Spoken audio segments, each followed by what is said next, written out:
کو اللہ رب العزت نے اس دنیا میں آخری نبی بنا کر بھیجا، تو آپ کو جو معجزہ عطا فرمایا، عظیم معجزہ، وہ سفر معراج۔ رب العالمین نے وہ عظیم معجزہ عطا فرمایا جو کسی اور نبی کو حاصل نہیں۔ اس سفر میں جو اللہ رب العزت نے حکمتیں رکھیں، ان میں حکمت ایک یہ بھی تھی کہ جتنے بھی انبیاء کرام تشریف لائے، سب نے کہا لا الہ الا اللہ، اللہ تبارک و تعالیٰ ایک ہے، لیکن کوئی بھی نبی عینی شاہد نہیں تھا، کسی نے رب العالمین کو دیکھا نہیں تھا۔ لیکن اس سفر میں جو رب العالمین کی حکمت تھی کہ اب نبی آخر الزماں آ چکے ہیں، اب گواہی کو مکمل کرنا ہے۔ گواہی تب مکمل ہوتی ہے جب عینی شاہد آ کر گواہی دے۔ تو سرکار نے بھی کہا اور نبیوں کی طرح لا الہ الا اللہ، اللہ تبارک و تعالیٰ ایک ہے، اس کا کوئی شریک نہیں، لیکن حضور عینی شاہد بھی ہیں۔ معراج کی رات اپنے رب کا آپ نے کھلی آنکھوں سے دیدار فرمایا۔ اعوذ باللہ من الشیطان الرجیم، بسم اللہ الرحمن الرحیم۔ ہم سفر معراج کے پروگرام کے دوسرے حصے کے ساتھ آپ کے سامنے حاضر ہیں۔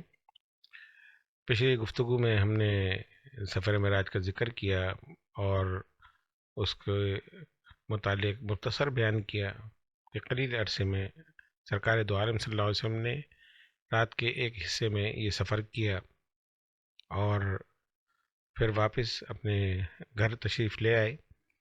دوسرے دن صبح پھر آپ نے جب کفار کے سامنے بیان کیا تو انہوں نے اس بات کو ماننے سے انکار کر دیا کہ یہ سفر اتنے قلیل عرصے میں ہو نہیں سکتا۔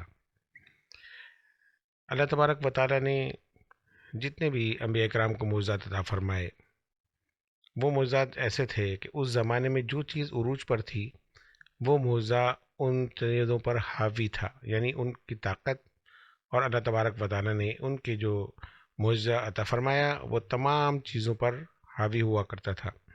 جیسے حضرت موسیٰ علیہ السلام کو اللہ تعالیٰ نے عصا موسیٰ، ایک عصا عطا فرمایا، اور وہ عصا ایسا تھا کہ اس زمانے میں جادوگری عروج پر تھی، اور بڑے عظیم جادوگر اس وقت موجود تھے جو اپنے سحر کے ذریعے، جادو کے ذریعے لوگوں کو حیران کر دیتے تھے۔ اللہ تبارک و تعالیٰ نے آپ کو عصا عطا فرمایا، وہ عصا ایسا تھا کہ اس نے تمام جادوگروں کے جادوؤں کو ختم کر کے رکھ دیا۔ تو اسی طرح حضرت عیسیٰ علیہ السلام کو جو معجزہ عطا فرمایا، اس زمانے میں حکمت بہت عروج پر تھی، ہر چیز کا علاج موجود تھا، لیکن پیدائشی نابینا کا علاج موجود نہیں تھا۔ اسی طرح کوڑ کے مرض کا علاج نہیں تھا، یا مردہ کو زندہ کرنا یہ ممکن نہیں تھا۔ حضرت عیسیٰ علیہ السلام کو اللہ تعالیٰ نے یہ تین معجزات عطا فرمائے، اور آپ کی کیفیت یہ تھی کہ آپ نابینا کی آنکھوں پر ہاتھ پھیرتے تو وہ بینا ہو جاتا، کوڑ کے مریض کے جسم پر ہاتھ پھیرتے تو اللہ تعالیٰ اس کو شفا عطا فرماتا، مردے کو قم باذن اللہ فرماتے تو وہ مردہ زندہ ہو جاتا اور بولنے لگتا۔ تو اس زمانے میں جو حکمت تھی آپ کے معجزات کے سامنے اس کی کوئی حیثیت نہیں تھی، بلکہ آپ کا معجزہ جو تھا اس پر لوگ حیران تھے کہ اتنی حکمت کے عروج کے بعد جو معجزہ آپ کا ہے یہ حکیم کے پاس نہیں ہے، وہ ایسا نہیں کر سکتا۔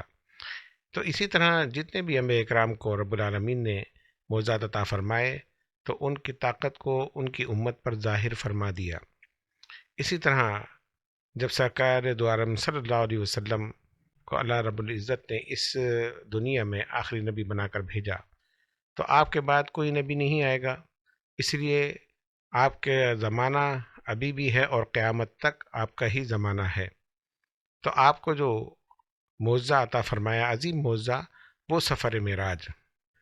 آج ہم دیکھتے ہیں سائنس نے اتنی ترقی کر لی ہے کہ انسان آسمان تک پہنچ گیا، یعنی چاند پر جا کر اس کی مٹی بھی لے آیا، آسمان کے قریب پہنچ گیا، چاند پر جانے کا دعویٰ کرتا ہے۔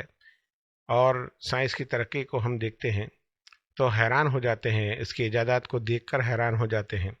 تو اللہ تبارک و تعالیٰ نے اپنے نبی کو کہ جن کا زمانہ قیامت تک ہے، ان کو ایسا معجزہ عطا فرمایا کہ سائنس بھی اس سے عاجز ہے، یعنی اس کا مقابلہ نہیں کر سکتی۔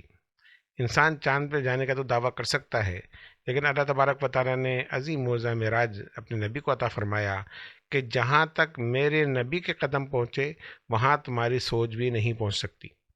تم سائنس میں کتنی ترقی کر لو، کچھ بھی کر لو، لیکن اس سفر کا، میرے نبی کے اس معجزے کا تم مقابلہ نہیں کر سکتے۔ اگر ہم پچھلی صدی میں جا کر دیکھیں تو سفر طویل ہوا کرتے تھے. مثال کے طور پر کراچی سے ملتان تک کا سفر کریں تو مہینوں لگ جاتے. اس زمانے کی جو سواریاں تھیں، خچر پہ، گھوڑے پہ، بیل گاڑی پہ سفر ہوتا تھا. اس سفر میں مہینوں لگ جاتے تھے جب جا کے آدمی ایک شہر سے دوسرے شہر پہنچتا تھا. لیکن آج تیز رفتار ہوائی جہاز آ گئے، سائنس نے ترقی کری اور ایسی ایجادات کری کہ وقت جو ہے وہ سکڑ گیا. جو سفر مہینوں کا تھا وہ آج 1 گھنٹے میں طے ہو جاتا ہے. تو مہینوں کا سفر گھنٹوں میں طے ہو جانا، یہ جو ہے سائنس کی ترقی ہے اور ایک عظیم ایجاد ہے، حیران کن ایجاد ہے کہ جس کا ہم تصور نہیں کر سکتے تھے، آج وہ ممکن ہے.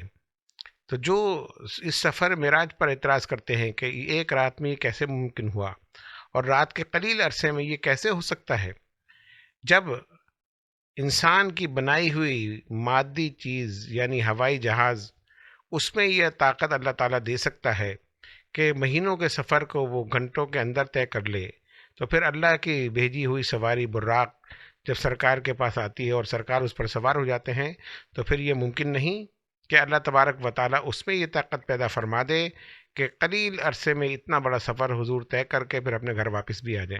سائنس جو ہے اس سفر کو بھی ثابت کرتی ہے کہ ایسا ممکن ہے. جب انسان کی بنائی ہوئی چیز میں یہ طاقت ہے تو اللہ کی بنائی ہوئی چیز میں کتنی طاقت ہوگی. ان اللہ علی کل شیء قدیر، اللہ تبارک و تعالی ہر چیز پر قادر ہے. تو سرکار کا یہ معجزہ قیامت تک کے لیے سائنس کو بھی حیران کر رہا ہے کہ یہ کیسے ممکن ہوا. رب العالمین نے وہ عظیم معجزہ عطا فرمایا جو کسی اور نبی کو حاصل نہیں. اس سفر میں جو اللہ رب العزت نے حکمتیں رکھیں، ان میں حکمت ایک یہ بھی تھی کہ جتنے بھی انبیاء کرام تشریف لائے، سب نے کہا لا الہ الا اللہ، اللہ تبارک و تعالیٰ ایک ہے. لیکن کوئی بھی نبی عینی شاہد نہیں تھا، کسی نے رب العالمین کو دیکھا نہیں تھا. لیکن اس سفر میں جو رب العالمین کی حکمت تھی کہ اب نبی آخر الزماں آ چکے ہیں، اب گواہی کو مکمل کرنا ہے. گواہی تب مکمل ہوتی ہے جب عینی شاہد آ کر گواہی دے. تو سرکار نے بھی کہا اور نبیوں کی طرح لا الہ الا اللہ، اللہ تبارک و تعالیٰ ایک ہے، اس کا کوئی شریک نہیں. لیکن حضور عینی شاہد بھی ہیں.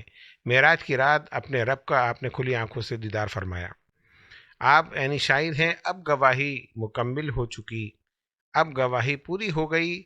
اب کسی کو اللہ رب العزت کی ذات پر اعتراض کی گنجائش نہیں رہی. رب العالمین نے اپنی یکتائیت کا ذکر حضور کی زبان سے کروایا اور بتا دیا کہ یہ عینی شاہد ہیں، انہوں نے مجھے دیکھا بھی ہے. اس رات اللہ رب العزت نے اپنا دیدار کرایا اور رب العالمین نے قرآن مجید فرقان حمید میں فرمایا ما ذاغ البصر وما طغى، کہ نہ آگ جھپکی نہ پھیلی. جب کسی روشن چیز کو انسان دیکھتا ہے تو اس کی آنکھ جھپک جاتی ہے یا روشنی کی وجہ سے پھیل جاتی ہے. جب اللہ کے نور کو نبی کریم صلی اللہ علیہ وسلم نے دیکھا تو نہ آنکھ جھپکی اور نہ پھیلی، کھلی آنکھوں سے میرے آقا نے اللہ رب العزت کا دیدار کیا. تو ہمیں اس سفر پر یقین رکھنا ہے اور ہمیں یہ عقیدہ رکھنا ہے کہ رب العالمین نے سرکار دو عالم صلی اللہ علیہ وسلم کو اتنا عظیم سفر ایک ہی رات کے قلیل عرصے کے اندر طے کروایا اور سرکار دو عالم صلی اللہ علیہ وسلم کو یہ عظیم معجزہ عطا فرمایا. اس لیے اس کو معراج کہا گیا، یعنی بلندی. اس سے زیادہ بلندی کسی کو بھی عطا نہیں ہوئی. اللہ رب العزت ہم سب کو اس پر یقین رکھنے کی توفیق عطا فرمائے.